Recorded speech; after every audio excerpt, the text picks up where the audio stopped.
जय श्री माता जी। सभी सहयोगी भाई बहनों का आज के ध्यान सत्र में हम स्वागत करते हैं। कलेक्टिव बंधन।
तीन महामंत्र, उसके पश्चात श्री गणेश मंत्र।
परम पूज्य श्री माता जी कृपावंत होकर हमें ध्यान में संतुलन प्रदान कीजिए। इस संतुलन की अवस्था में हमें ध्यान का आनंद मिले, निरानंद मिले, ऐसा आशीर्वाद हमें दें।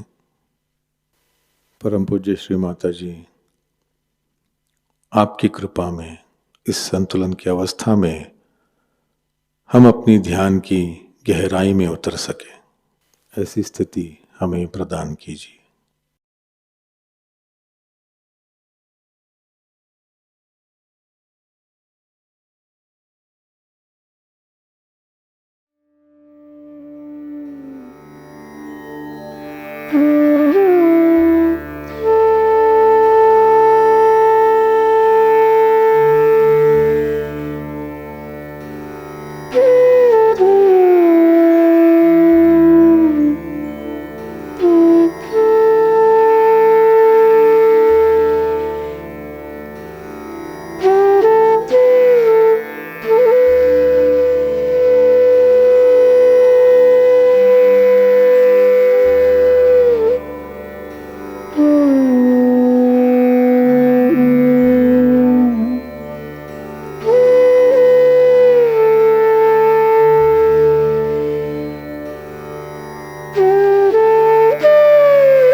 इसी ध्यान की अवस्था में हम परम पूज्य श्री माता जी की अमृतवाणी आत्मसात करेंगे।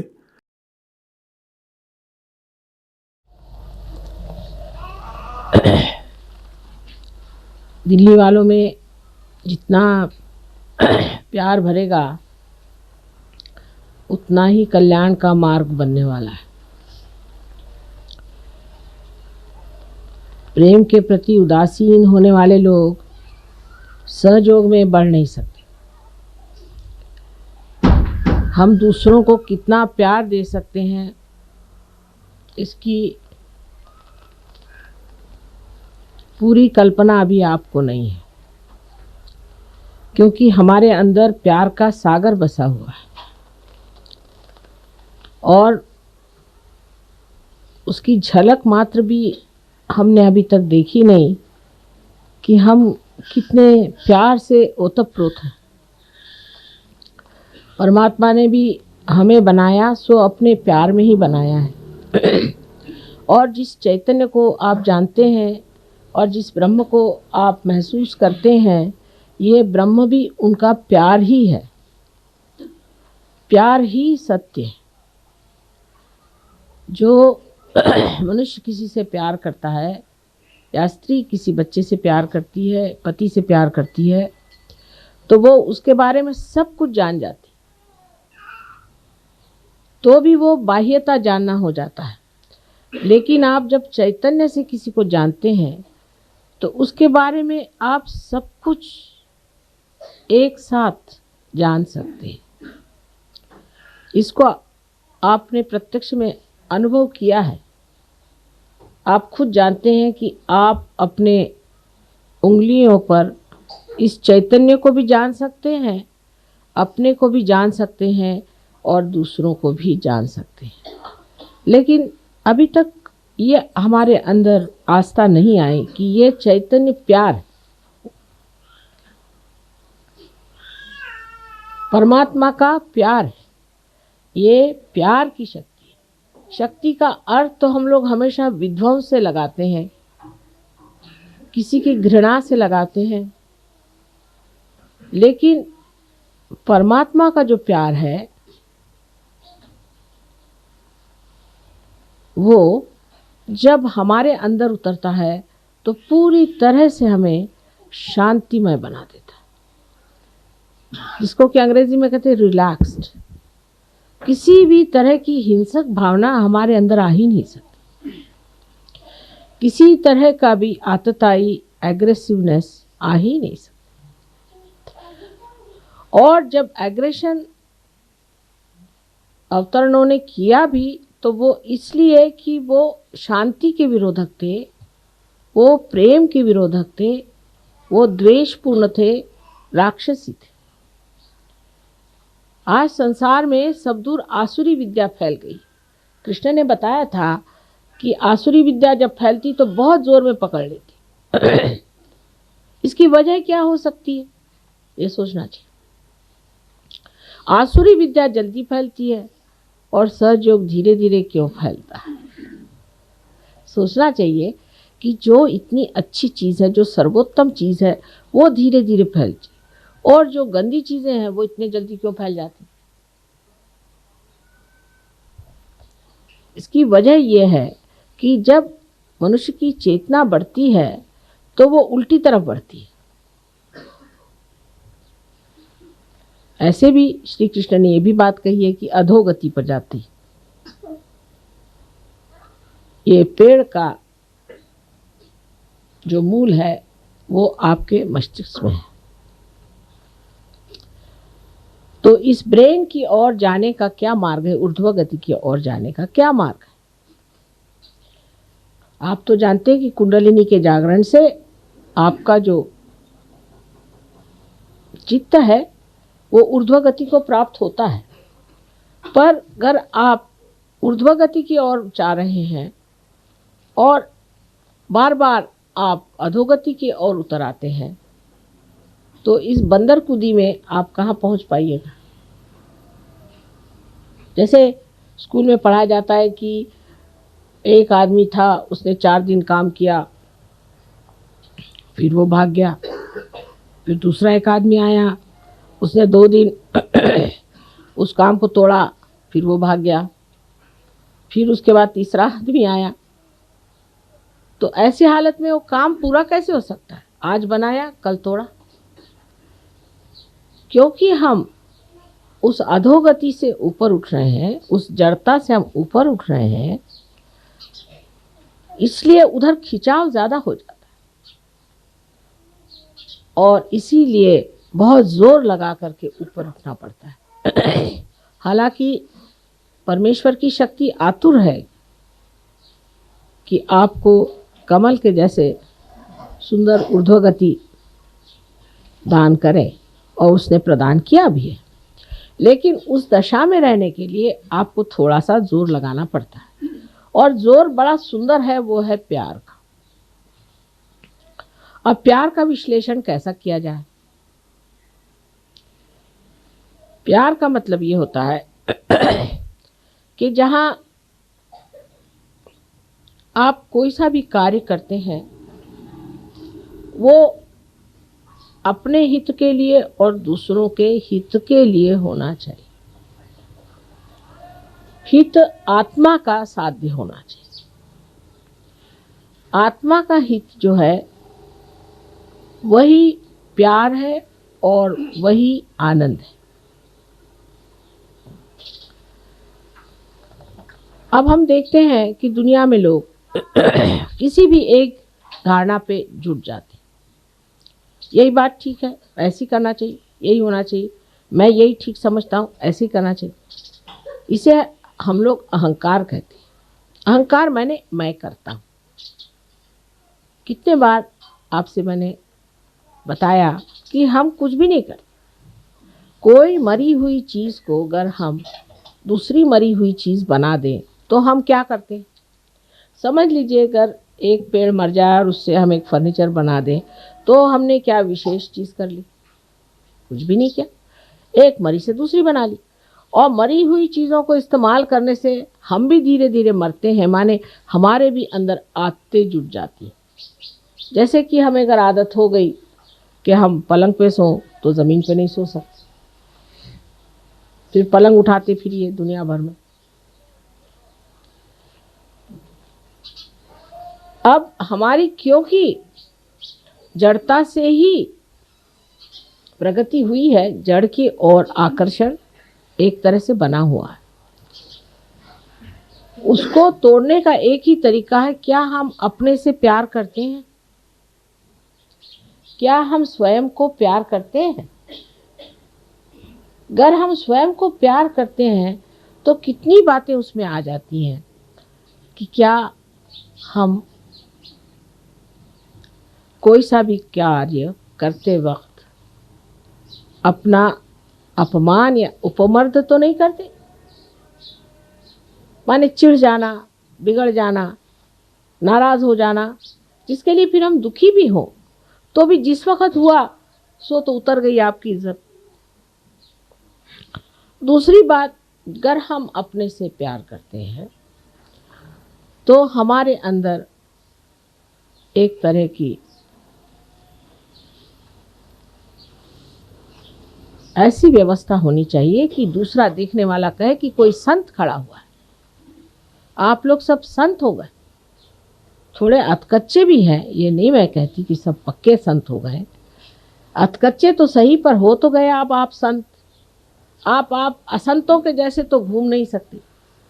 अगर आपका अब बर्ताव इस तरह से रहे कि जो एक संत नहीं करता, तो ये तो बहुत बड़ी अपनी हानि है।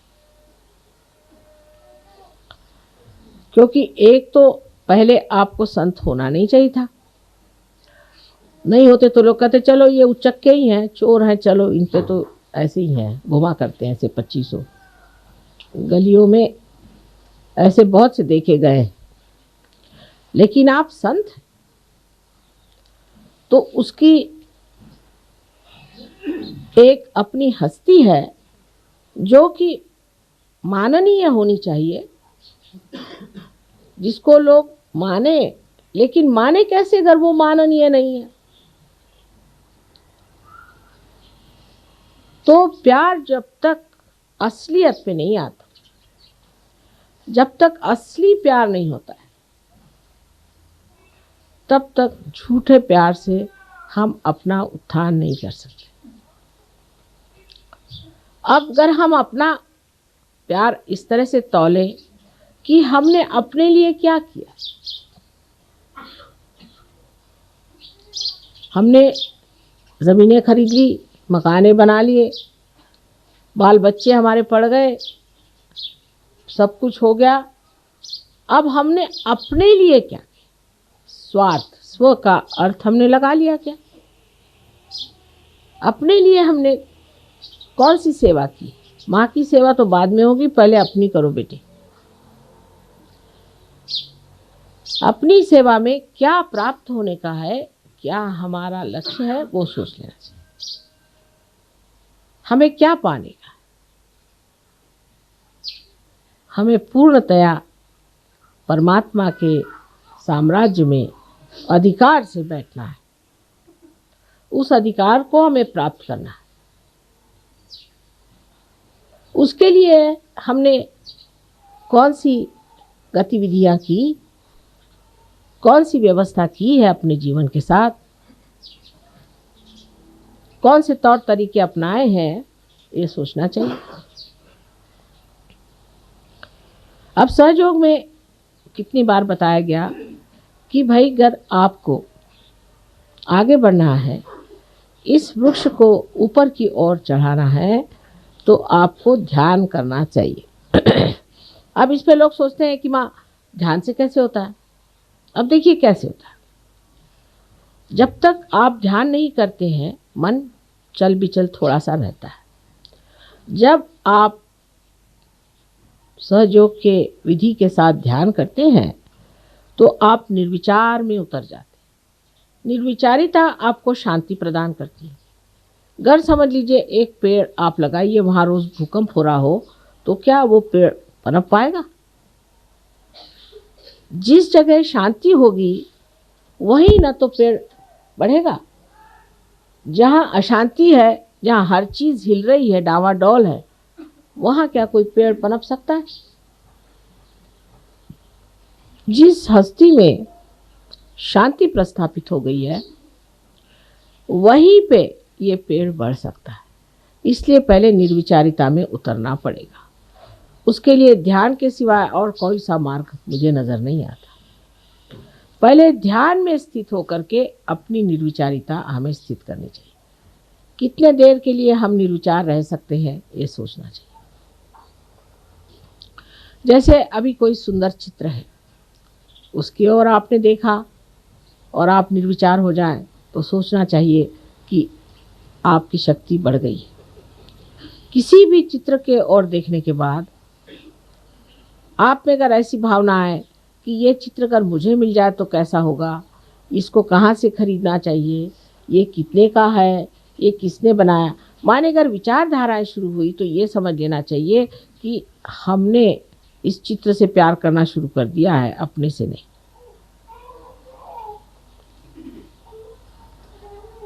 जब तक हम ये कहते रहेंगे कि ये मेरा है, माने वो मैं नहीं हूं, मुझसे अलग चीज है। तो जब अपने को हमें बढ़ाना है और इसकी पूरी वृद्धि करनी है, ग्रोथ करनी है, तो जरूरी है कि हम ध्यान में रहें और निर्विचारिता अपने अंदर स्थापित करें। जब तक निर्विचारिता स्थापित नहीं होती है, सहज योग बातचीत ही बातचीत रह जाएगी। जब तक हम अपने से ही प्यार नहीं कर सकते, तो हम दूसरों से क्या प्यार करें? लेकिन प्यार का अर्थ ये नहीं होता है कि अपने से प्यार करने का मतलब ये है कि हमारे बहुत सारे रुपए पैसे इकट्ठे हो जाएं, या हमारे पास 10-12 मोटर गाड़ी हो जाएं और हम बड़े आराम से घूमते फिरते रहें। ये जो लोग पा भी लेते हैं, वो भी आप जानते हैं माँ के पास आते हैं और कहते हैं कि माँ इसका कुछ इलाज करें, हम तो भर पाए, वो भी सुखी नहीं। जरा दरवाजा बंद कर लीजिए आवाज।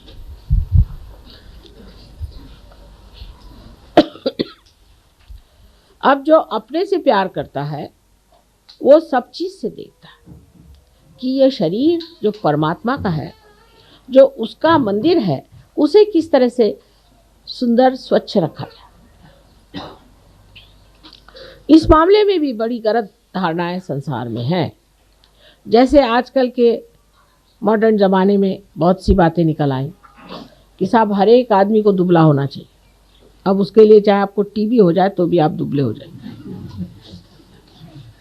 आप मच्छरों जैसे जब तक नहीं होइएगा, तब तक आप खूबसूरत नहीं होते। और ऐसी खूबसूरती लेके करने का क्या है? जिस शरीर का आकर्षण मनुष्य को नीचे की ओर ले जाता है, ऐसा शरीर बिल्कुल व्यर्थ है। शरीर ऐसा होना चाहिए कि जिसके अंग प्रत्यंग से चैतन्य बहे। जिस शरीर का अंग प्रत्यंग जितना भी बना हुआ है, वो ऐसा हो कि जिससे सबका शुभ हो। ऐसा वो शरीर हो कि जो जहाँ एक बार छू जाए, वो चीज प्लावित हो जाए और उसमें से चैतन्य बहना शुरू हो जाए। ये शरीर का सौंदर्य जो है, यही दैवी सौंदर्य है। और बाह्य के सौंदर्य की ओर दौड़ना और इस तरह की धारणाओं के ऊपर चलना, कभी तो कहते हैं मोटे हो जाओ, कभी कहते हैं दुबले हो जाओ। मोटे और दुबले होना या और तरह से अपने शरीर को चमकाना, इसकी कोई भी सहयोग में खास जरूरत होती नहीं। कि लोग बहुत सारे ये सोचते हैं कि 10 बार नहाने से तंदुरुस्ती अच्छी होती है। कोई लोग ये सोचते हैं कि बदन पे हर तरह के लेपन लगाने से शरीर अच्छा होता है। इसकी आपको कोई जरूरत नहीं है, स्वयं आपके अंदर ये सब चीजें कार्यान्वित है।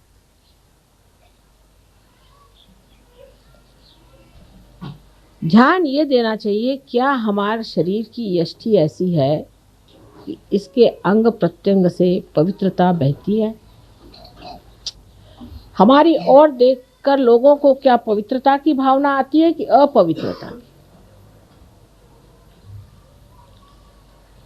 इसीलिए बहुत बार मैं आपसे कहती हूँ कि जो परंपरागत हमारे अंदर कपड़े आदि का व्यवहार बताया गया है उसे आप इस्तेमाल करें। ये हजारों वर्ष की तपस्या से पाया हुआ एक बड़ा भारी धरोहर हमारे पास है, हेरिटेज है।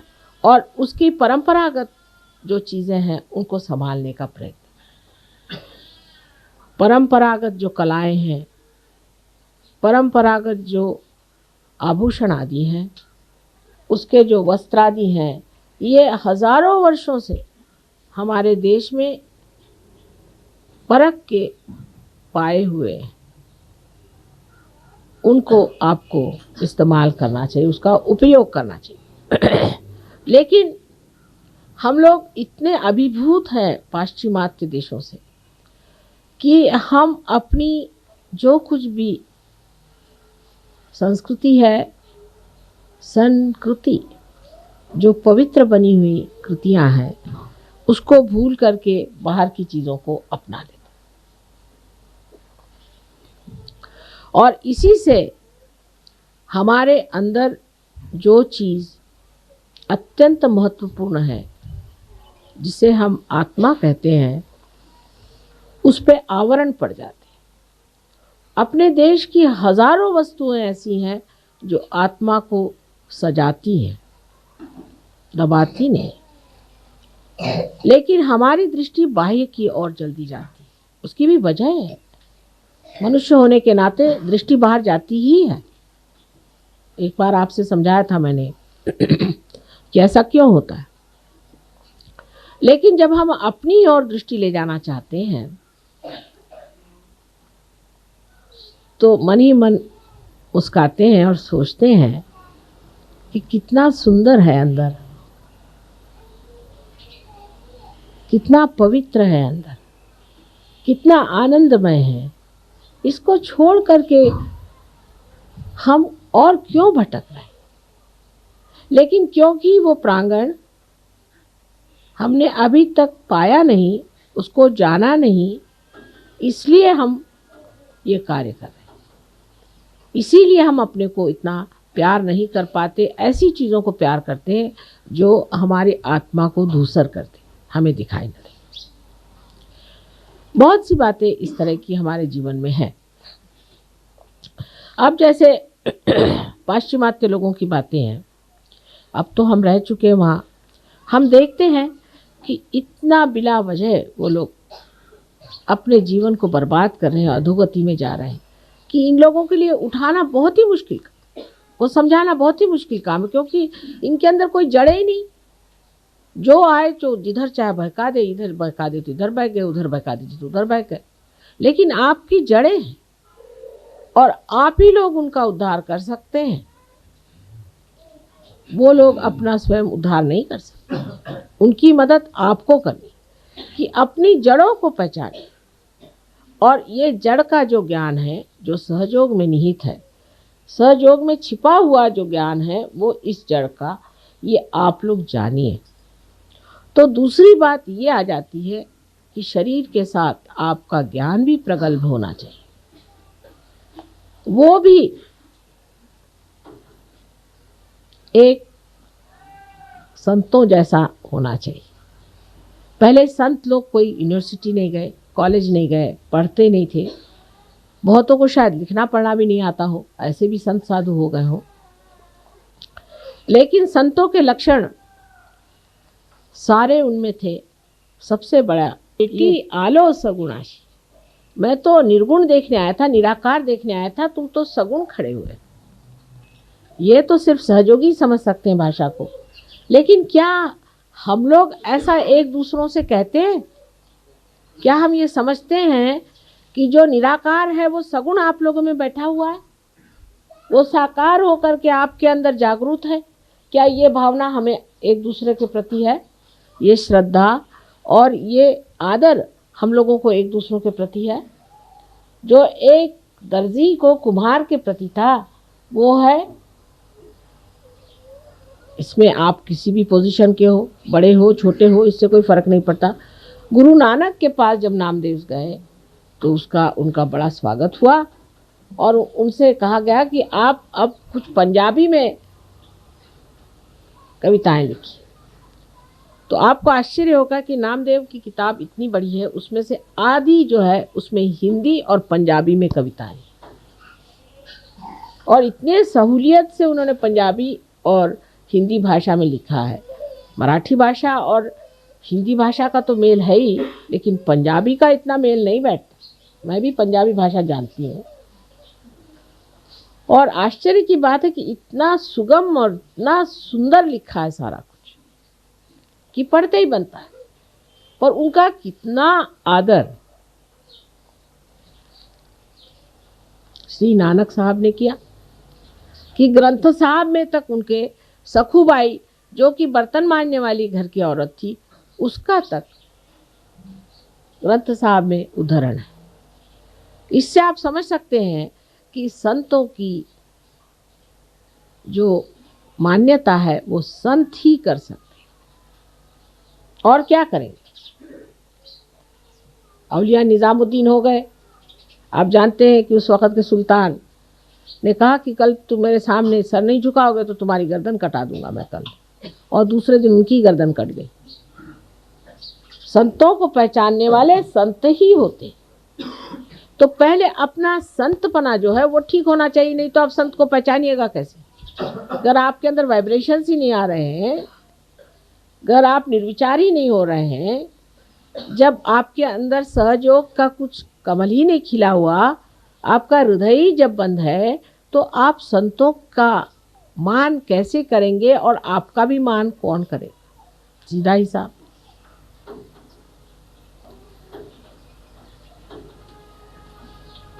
तो संतों का मान जब शुरू होता है तब मनुष्य ये भी सोचता है कि उस मान्यता पे हम आए, और उस मान्यता को पाने के लिए हमें नम्रता पूर्वक ध्यान करना चाहिए। यहाँ बातों के और लेक्चरों से तो काम होने नहीं वाला,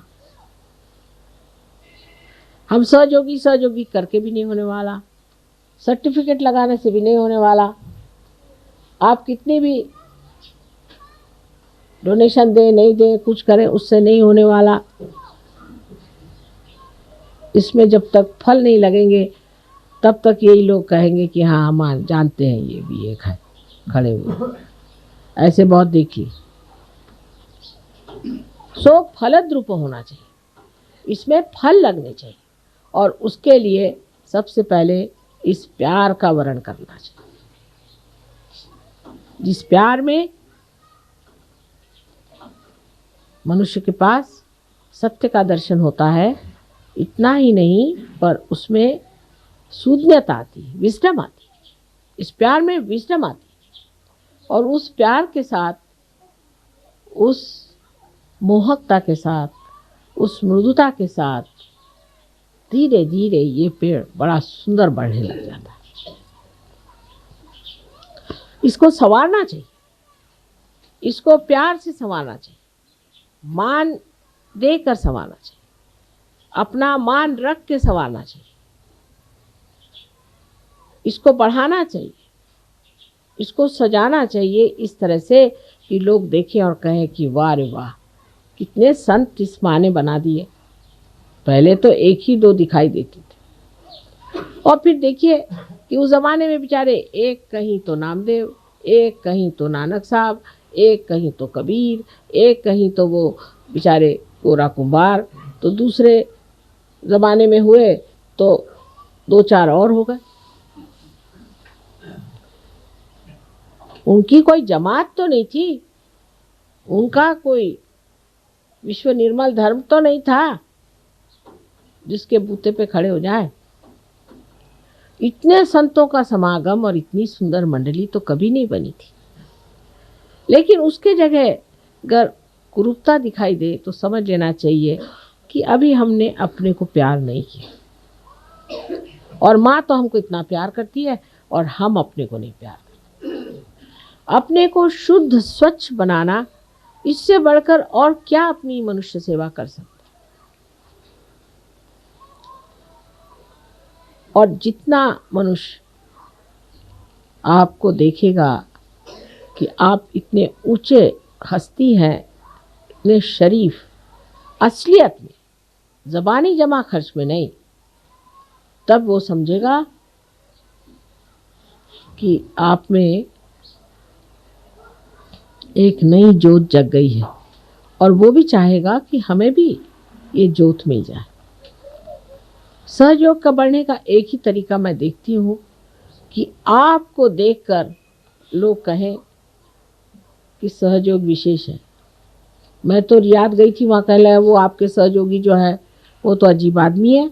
मैंने कहा क्यों? वो तो अपनी माँ को इल ट्रीट करते हैं और अपने को सहयोगी कहलाते हैं। तीसरे मिले, वो कह रहे वो क्या सहयोगी हैं, उन्होंने तो हमारी ये चीज़ मार ली, वो अपने को सहयोगी कहलाते हैं। चौथे मिले, कह रहे वो तो लड़ते ही रहते हैं आपस में, वो कहते हैं दोनों सहयोगी हैं मियाँ बीवी। तो पहले इसमें प्रेम का दर्शन होना चाहिए, आपस में प्रेम भाव, दोस्ती।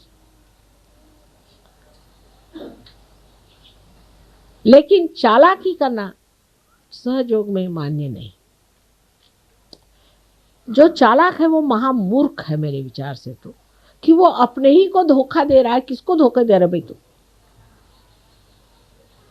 वो तो कबीरदास जी ने भी कहा है कि जो इसने जग को ठगा उसने अपने को ठग लिया, बेवकूफी है वो। तो अपने ही साथ चालाकी क्या करने की? अपने साथ तो कम से कम सच्चाई रखनी चाहिए कि भाई मैं अपने को क्यों ठग रहा हूं, मैं अपनी सुंदरता को क्यों घटा रहा हूं। जो भी आपका अंदर है वो बाहर दिखाई देने लग जाएगा। धीरे धीरे आप देखेंगे कि आप सौम्य स्वरूप, आकर्षक, मोहक, इस तरह के एक विशेष रूप के योगी संत हो जाए।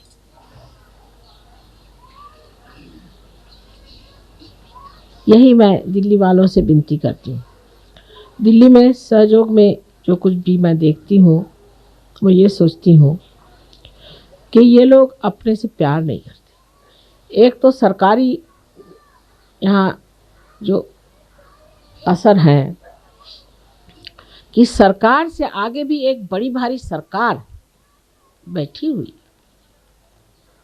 और वो सरकार प्यार से चलती, विश्वास से, आनंद से चलती। उस सरकार में हमें खड़ा होना है,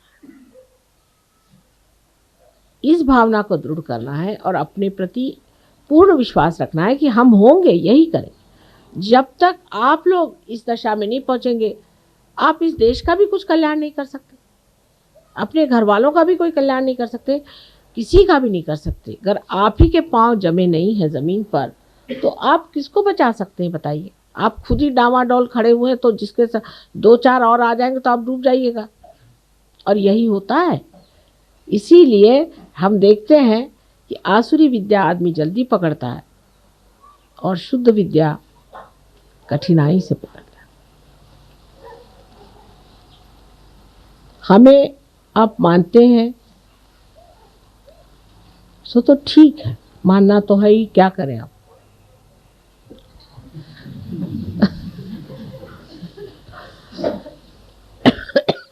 लेकिन मानने का अर्थ ये नहीं होना चाहिए कि हमने माँ के पैर छू लिए, माँ को हार पहना दिए, माँ को फूल दे दिया। नहीं, मेरे गले के हार बनना चाहिए आपको बनना चाहिए, हार को नहीं। आप मेरे गले के हार बनिए, आप मेरी शोभा बने, तब मैं कहूँ कि आप मुझे मानते, कि दुनिया कहे कि हाँ भाई तुम्हारे एक सहयोगी मिले थे, उनको देखकर हम समझ गए कि कोई विशेष बात है। ऐसे हो नहीं सकता। जैसे हमारे पति ये सोचते थे शुरू से ही कि तुम तो हो अवलिया, तुम्हारे जैसा और कोई हो नहीं सकता। वो ये विश्वास पूर्ण उनको था, कभी हो ही नहीं सकता, तुम कुछ कर लो, सर मार लो, कभी नहीं हो सकता। और जो जैसे हैं वैसे रहेंगे, कोई बदल नहीं सकता। लेकिन जब उन्होंने देखा कि इतने लोग बदल गए तो कहले भाई अब मेरे से बेईमानी नहीं हो सकती, बस अब तो मानना ही पड़ेगा कि कुछ तुमने कर दिया। कुछ किया नहीं, आपके अंदर जो हीरा था वही आपके सामने ला के रख दिया कि बेटे तुम ये हीरा, ये दे, इस हीरे की चमक में तुम आ जाओ, और तो कुछ किया ही नहीं। और जब वो हीरा सामने आया तो लोग भी तो देख के हैरान हो जाते कि साहब ये क्या थे और आज क्या हो गए। पहले तो कंकड़ पत्थर के बराबर भी नहीं थे, आज हीरा बन के माँ के मुकुट में चमक रहे हैं। सारा वातावरण, सारी सृष्टि, पंच महाभूत सारे आपके चरणों में खड़े हुए हैं, मैं आपसे बता। लेकिन आपको अपने से प्यार करना सीखना होगा। अब हमारे प्यार की बात ऐसी है कि हमने आपको हमारे शरीर में ही स्थान दे दिया। आपको आश्चर्य होगा कि अगर आप कोई गलत काम करते हैं तो मेरा शरीर दुखता है। ये शरीर इतना अजीब है कि प्यार में इसने सबको अंदर ही समेट लिया है। अभी एक बच्चा जो कि पार बच्चा है, लंदन में सीढ़ी पे से गिरा और उसको बुरी तरह की चोट और उसका ब्रेन बिल्कुल फट गया और उसका जो सेरिब्रोस्पाइनल फ्लूइड था वो अजीब तरह से खून से भर गया। और मेरी हालत ऐसी खराब गई, मेरे समझ नहीं आ रहा था कि ऐसा कौन होगा जिसको इतनी तकलीफ हो गई हो।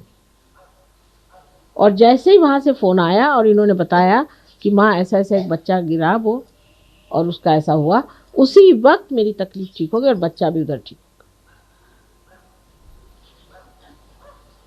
जिसकी कोई आशा नहीं थी बचने की। अब इससे आप समझ लीजिए कि माँ ने आपको कितना प्यार किया। जैसे भी आप हैं, आपको अपने शरीर में ले लिया। थोड़ी तकलीफ ही होगी ना, कोई हर्ज नहीं, तो मेरे शरीर में लेने से आपकी रक्षा तो होती ही रहेगी और आपका संगोपन हो जाएगा और पूरी तरह से आपको हम प्लावित कर सकेंगे, नरिश कर सकेंगे। जैसे कि माँ अपने पेट में बच्चे को रख लेती है, गर्भ में रख के, और उसको कितने प्यार से रखती है, इसी तरह से हमने आपको हमारे शरीर में संचारित कर दिया। जो अपने को सहयोगी समझता है उसको समझना चाहिए कि मेरा स्थान माँ के सिर्फ हृदय में नहीं है, लेकिन उसके शरीर में बहने वाले खून में, और सारे शरीर भर में दौड़ रहा हूँ। तो मुझे कैसा होना चाहिए जिससे मेरी माँ को तकलीफ न हो, और अगर मुझे तकलीफ नहीं हुई तो सारे संसार की भी तकलीफ दूर हो जाएगी। ऐसी भावना करके आप अपने से प्यार करिए, फिर दूसरों से तो अपने ही आप प्यार हो जाएगा, उसको कहने की ज़रूरत नहीं। पहले अपने से प्यार करिए। जो भी कार्य करते हैं वो एक डिग्निफाइड तरीके से अपने को एक उच्छृंखल फ्रिवलस लोगों जैसे या किसी ढोंगी हिपोक्रिट जैसे कोई सा भी कार्य नहीं होना। बहुत से लोग हैं वो बहुत बन के ऐसे दिखाते हैं जैसे कि बहुत बड़े सहयोगी हैं, लेकिन कुंडलिनी तो वहीं पे जमी हुई है। कुछ लोग हैं बकबकते रहते हैं। सहयोग के बारे में आपने क्या जाना, जो ज्ञान प्रगल्भ होना है, सो मैंने ऐसा सोचा है कि यहाँ पर एक क्लास होना चाहिए जिसमें औरतें भी और आदमी भी समझे कि सहयोग क्या है, इसका ज्ञान क्या है, इसके चक्रों को जानना।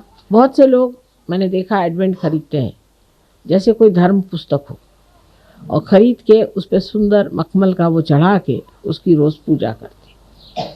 अब अखंड जैसे वो होता है रामायण पाठ, या वो अखंड और क्या होता है, आपका ग्रंथ साहब ऐसे वो अखंड ना करें, इतना ही मैं मानती हूँ।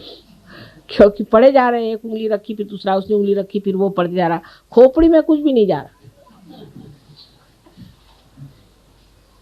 जानना चाहिए कि सहयोग क्या है। आप लोगों को खड़ा होना चाहिए, आप सबको मेरे जैसे भाषण देना आना चाहिए, मेरे जैसे समझाना आना चाहिए। सहयोग क्या है?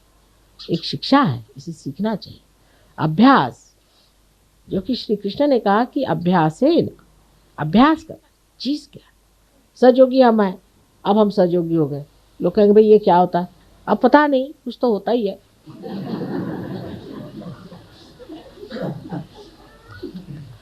तो वो भी होना चाहिए। अपने वाइब्रेशंस, जिनको हम कहते हैं कि चैतन्य की लहरियां हैं, उनका भी पूरा परखना आना चाहिए कि इसका क्या मतलब है, उसका क्या मतलब है। कितनी बातें गुह्य से गुह्यतर हमने आपको बता दी, और कहना चाहिए गुह्य से गुह्यतर गुह्यतम हमने आपको बता दी। सारी चीज़ें आपको बता दी, लेकिन हम लोग उसे जानना ही नहीं चाहेंगे। तो क्या हमारा लेक्चर सुना, ध्यान लगा लिए, बस होगा? ऐसे थोड़ी। खोपड़ी में जाना चाहिए, उसका रिकॉर्डिंग होना चाहिए। इतना ही नहीं कि उसको फिर से बताना आना चाहिए, तभी वो ज्ञान हुआ। तो सिर्फ ये कि आपका पार होना ही सब कुछ नहीं। अब जो बड़े बड़े साधु संत हो गए, उन्होंने तो ये सब कुछ इतना जाना भी नहीं था बेचारों। अगर जानते होते तो वो भी आपके जैसे जागृति देते रहते थे।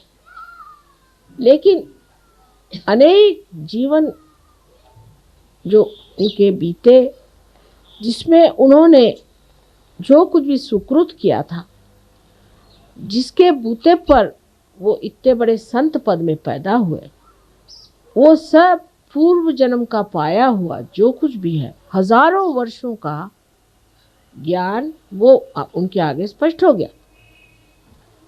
लेकिन आपके लिए तो एक ही जन्म में सब कुछ हमने बता दिया। आपको कोई मेहनत भी करनी नहीं पड़ी, ना इतने जन्म जन्मांतर की सुकृत चाहिए, कुछ नहीं चाहिए। ये तो ऐसा ही हुआ कि एक पैसा बैंक में डाल के हजारों रुपए आप ले लीजिए। समझ लीजिए इस बात। उनका जो ज्ञान है वो अनेक जन्म की तपस्या से पाया हो। बड़े बड़े ऋषि मुनि साधु संत जो हैं, वो पहले ज़माने में बड़े मनन करने वाले दृष्टा ऐसे होकर के सर्वसाधारण साधु के रूप में पैदा हुए थे, संतों के रूप में, कि सर्वजन समुदाय से बातचीत कर सके। लेकिन हम तो सर्वसामान्य जन समुदाय हैं, सुकृत भी हमारा थोड़ा बहुत होगा ही। तो अब एक ही जन्म में अगर आप सब कुछ जान सकते हैं, सुकृत की भी ज़रूरत नहीं। लोग पूछते भी हैं, उनमें से एक बड़े भारी साधु मुझे कहने लगे कि माँ, हमने तो हजारों वर्ष तपस्या करने पे सब पाया, आपने इनको 1 मिनट में क्यों दे दिया? तो हमने कहा भी देखो, हमारी मर्जी है, मर्जी में आ गया हो गया, हम क्या करें, मर्जी की बात। तुम क्यों जलते हो?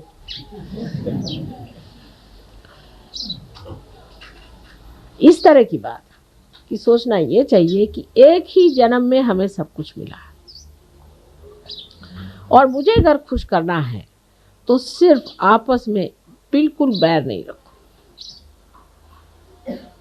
ये बैर या तो अहंकार से आता है, या प्रति अहंकार जिसे हम मन कहते हैं, उससे आता है।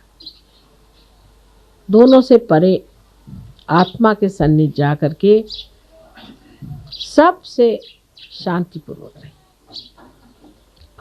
अब जैसे कि मद्रास में हमने देखा कि 2 आदमियों का सम्मेलन करके अगर लीडरशिप बनाई जाए तो काम चलती। क्योंकि यहाँ पंजाबी लोग बहुत हैं, पंजाबी भाषा जानने वाले और अंग्रेजी जानने वाले हैं। और इस ख्याल से हमने सोचा है कि डॉक्टर तलवार और पहले से ही अपने पास में वेणुगोपालन जी हैं, इन दोनों को मिलाकर के 2 पहिए की गाड़ी चला के देखें दिल्ली में। हो सकता है बाद में 4 पहिए की भी चलानी पड़ जाए। और नहीं तो बगैर पहिए की भी चल सकती है।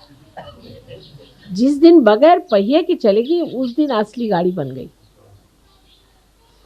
लेकिन फिलहाल इस तरह से चल रहा है। और अपनी मर्यादाओं में अपनी समझ में रहना चाहिए। जो मर्यादा से रहित है वो कार्य नहीं करता। हमको देखना चाहिए हम अपनी मर्यादा में है या नहीं। अब जैसे हमने एक कहा है कि औरतों को एडमिनिस्ट्रेशन में जाना नहीं चाहिए क्योंकि हम शक्ति हैं। समझ लीजिए ये पंखा है, ये चलता है शक्ति पर। अब अगर शक्ति पंखा होना चाहे तो क्या गड़बड़ हो जाएगा बताइए। ठीक है, औरतें औरतों का एडमिनिस्ट्रेशन करें, उसमें हर्ज नहीं। पर जब औरत अपना स्थान छोड़कर मर्यादा छोड़ देती है तो गड़बड़ हो जाता है, और जब आदमी अपनी मर्यादाएं छोड़ देता है तो गड़बड़ हो जाता है। अपनी अपनी जैसी प्रवृत्ति और अपना जैसा शरीर और जो निसर्ग ने बनाई हुई चीज़ है उसका अवमान नहीं करना चाहिए। लेकिन इसका मतलब नहीं कि आप सर पर चढ़ जाएं। ये अपने देश की संस्कृति नहीं। अपने देश में स्त्री को तो यत्र नार्या पूज्यन्ते तत्र रमन्ते देवता का। जहाँ स्त्री पूजी जाती है, जो घर की देवी है, उसको मारने पीटने से वो क्या आपको आशीर्वाद देगी? उसको देवी स्वरूप पूजा जाएगा और उसको पूजनीय भी होना पड़ेगा।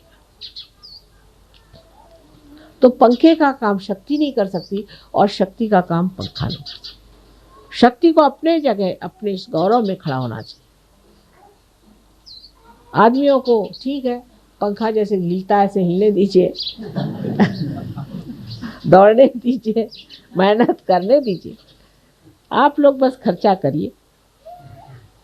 ये जो कमाए उसको खर्चा करने में आपको कोई हर्ज नहीं। लेकिन औरतों के जो एक आजकल बीमारी पर चल पड़ी है कि आदमियों की बराबरी करना। साहब, आप लोगों का दिमाग खराब है, इसलिए आराम से बैठिए। और दूसरा ये कि बराबरी भी जब करनी है तो ये जानना चाहिए कि हम स्त्री स्त्री का काम है प्यार बढ़ाना, शांति बढ़ाना, सुख देना, आनंद देना। ये शक्तियाँ लेकर के अगर आप करना चाहे कोई सा भी काम, तो आपने अपनी जो हस्ती है, अपना जो व्यक्तित्व है, उसको नहीं मिटाया, लेकिन उसका प्रकाश सारे समाज में फैलाया। और अगर हमारे जैसे आपके पास शक्तियाँ आ जाए तो फिर क्या कहने, फिर तो आप ऐसे ही बैठे बैठे सब कर लेंगे। माने ये कि अब हमको अगर कोई चीज़ पसंद नहीं तो हम किसी से झगड़ा नहीं करते, ऐसा इंतज़ाम कर देते कि वो चीज़ होती ही नहीं अपने आप। तो या तो ऐसी शक्तियाँ आप लोग पा लीजिए, पर शुद्ध शक्ति में रहना चाहिए। अगर आप थोड़ी देर आदमी बन जाए, थोड़ी देर औरत बन जाए तो नहीं होगा। औरत की अपनी शक्ति में आप रहें, जैसे हमारे यहाँ सती की शक्ति मानी जाती है, तब फिर देखिए बैठे बिठाए आप सबको घुमा सकती है। उसके गौरव में खड़ा होना चाहिए। हमारे यहाँ सती की शक्ति यति से भी ऊंची मानी जाती थी। श्री कृष्ण की भी मूर्ति जो थी वो भी एक सती से कम ही मानी जाती थी। उन्होंने कहा था कि जिस वक़्त उनको शाप हुआ कि आपकी मृत्यु, सारे यदुवंश की भी मृत्यु हो जाएगी, तो उन्होंने सर आंखों पे वो शाप ले लिया, क्योंकि एक सती से आया। मंदोदरी के एक कंकण के आगे श्री राम के बाण तक वापस आ जाते। ये स्त्री की शक्ति, जैसे धरा है पृथ्वी, ये स्त्री है। ये सारा संसार का पाप अपने अंदर समाने की शक्ति रखती है, और उसके अंदर से सुंदर फल फूल आदि जो ऋतंभरा प्रज्ञा है सारी इस पृथ्वी से। आप ये कभी नहीं कह सकते पृथ्वी में शक्ति नहीं, कितनी शक्तिशाली चीज़ है। और जब इसका विस्फोट होता है तो हजारों को ठिकाने लगा सकते। इसी तरह स्त्री की शक्ति भी एक धरा जैसी, शांत, गंभीर, सबको उठाने वाली एक बड़ी भारी चीज़ है। सबका भार अपने ऊपर वहन करने वाली एक महान शक्ति यह है। और कुंडली भी एक स्त्री शक्ति है। कुंडलिनी के सिवाय आपका उत्थान नहीं हो सकता। इसलिए कोई स्त्री होने से नीची ऊंची कभी नहीं हो जाती है, किंतु उसका अपना एक स्वरूप है, आपका एक स्वरूप है। और दोनों चीज़ों का जो आदमी पूरी तरह से मान रखता है और समझ में मर्यादा में रहता है, वो स्त्री हो चाहे पुरुष हो, उच्च से उच्च स्थिति में पहुंच जाता है। कहिए कि जैसे कि आप देखते हैं जीसस क्राइस्ट के लाइफ में उनकी शक्ति उनकी माँ थी, जो कि महालक्ष्मी शक्ति। महालक्ष्मी शक्ति कितनी ज़बरदस्त शक्ति है। लेकिन जब उनका लड़का क्रूस पे चढ़ाया गया उन्हीं के कहने से, तो जिस तरह से उन्होंने बर्दाश्त किया, पूरी शक्ति होते हुए भी आप अपने लड़के को इस तरह से क्रूस पर चढ़ने दे, क्योंकि एक नाटक पूरा करना था, ये महान शक्ति। अगर आपके अंदर शक्ति नहीं है तो ठीक है, निर्बल का क्या, लेकिन जो इतनी बलवती शक्ति होने पर भी उन्होंने ये सारा नाटक पूरा होने दिया, क्योंकि होने का था, ये महान शक्ति।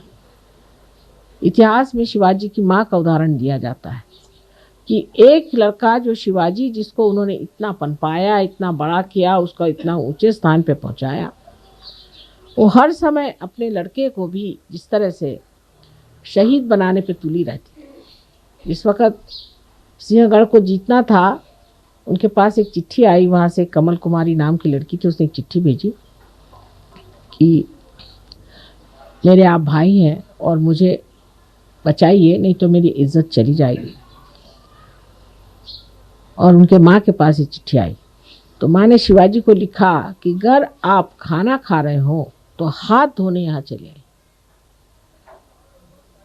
उनकी माँ तो तलवार लेके गई नहीं थी, वहाँ चले आए। तो उन्होंने कहा कि कल तक ये किला आपको जीतना होगा, तैयार? कल तक इस किले को जीतना है आपको और वहाँ से अपनी बहन को छुड़ाना है। तो उस वक्त में वहाँ तानाजी आए थे। तानाजी ने कहा कि भाई तानाजी तो बहुत आ जाएंगे, शिवाजी नहीं आ सकते, तो मैं जाता हूँ। और ऐसी ऐसी उस वक्त उन लोगों ने बातें की, सुन के आश्चर्य लगता है कि सहज में ही स्पॉन्टेनियसली ऐसी वीरश्रीपूर्ण बातें हैं कि सुन के लगता है कि इस देश में ऐसे गौरवपूर्ण लोग हैं। लेकिन उनकी माँ उसके पीछे में थी, उनकी शक्ति उनकी माँ थी, शिवाजी की शक्ति उनकी माँ थी। और हर आदमी जो ऊंचा उठता है उसके पीछे में उसकी स्त्री शक्ति ही होती। उसमें जब तक स्त्री अपने को गौरव न मानेगी तो वो बिल्कुल विद्रूप हो जाती। ये समझ हमारे अंदर आना बहुत ज़रूरी है, और जब इसका संतुलन आ जाएगा तब हमारा जो सहयोग का समाज है एक बड़ा आदर्श और ऊंचे किस्म का विशेष रूप धारण किए हो रहेगा, कि जिससे सारा समाज ही नहीं, भारतवर्ष ही नहीं, लेकिन सारा विश्व ही प्रकाशित हो जाए। बहुत बड़ा कार्य। इससे आप अपने को इस गौरव के योग्य बनाइए कि सारे दुनिया में ऐसा कार्य आज तक हुआ नहीं, किसी युग में ऐसा नहीं हुआ। इतना विशेष कार्य आप कर रहे हैं, इतना महान कार्य में आप जुटे हुए हैं, और इस महान कार्य को करने के लिए जो कुछ करना है वो भी महान है, और उसके गौरव के लिए आप लोगों को पूरी तरह से सज्ज होना चाहिए। ये नहीं कि इसमें आफत है, कैसे करें, ध्यान कैसे करें, ऐसे छुटपुट्टे लोगों के लिए सहयोग नहीं है। एरिया गबाड़्याचे काम नोहे उनका दिया, ऐसे रद्दी लोगों के लिए ये काम नहीं। रामदास स्वामी ने तो साफ कह दिया, त्याला पाहिजे जातीचे, इसके लिए चाहिए एक विशेष लोग। अगर ये आपके अंदर नहीं है तो हमें नमस्कार, और आपको भी नमस्कार। जब गांधी जी ने लड़ाई लड़ी थी तो लोगों ने कितना त्याग किया था। हमारी फैमिली में हम देखते हैं कि सब चीज़ इन लोगों ने त्याग दी। फादर हमारे जेल में, मदर हमारे जेल में, इतने सारे बच्चे घर में, हम 7 साल की उम्र में चाबी लेके घूमते थे। लेकिन सहयोग के लिए कोई भी त्याग नहीं करने को तैयार। बुद्धि त्याग देते हैं पर और कुछ नहीं त्यागने को तैयार। त्याग माने क्या त्याग है, इसमें कौन सा त्याग है? सब तरह का आशीर्वाद ही आशीर्वाद है।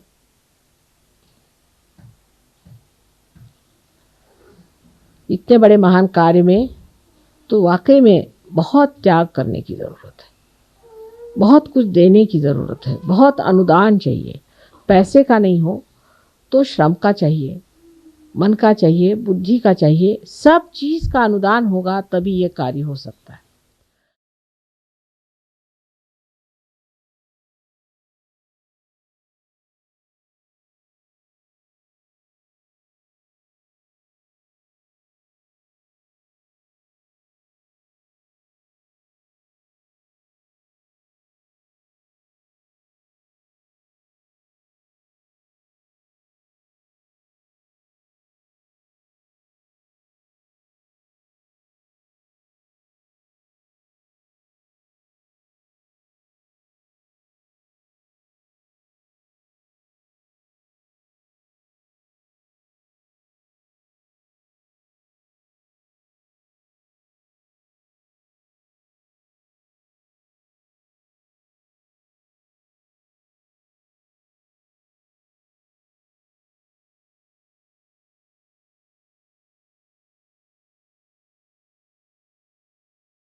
जय श्री माता जी।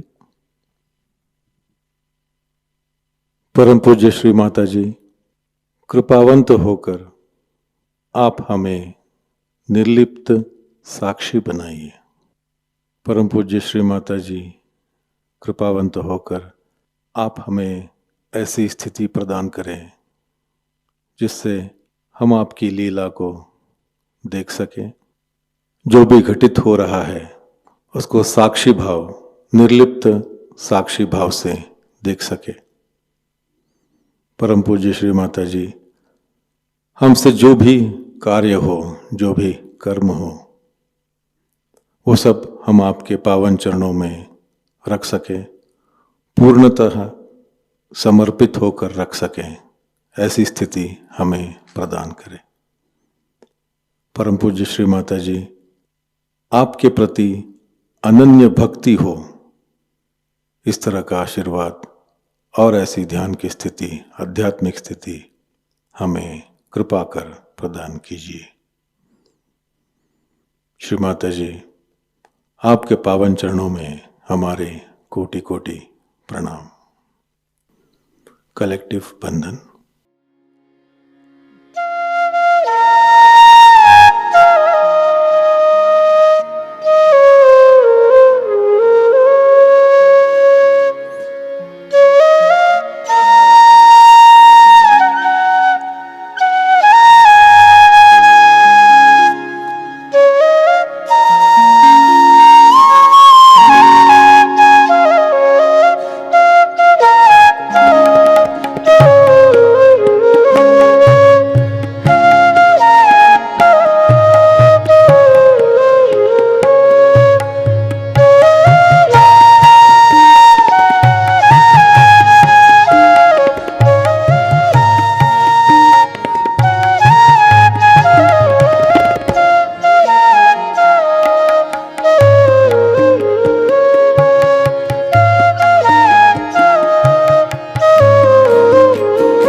आज का ध्यान केंद्र यहीं पर संपन्न होता है। जुड़े रहने के लिए बहुत बहुत धन्यवाद। जय श्री माता जी।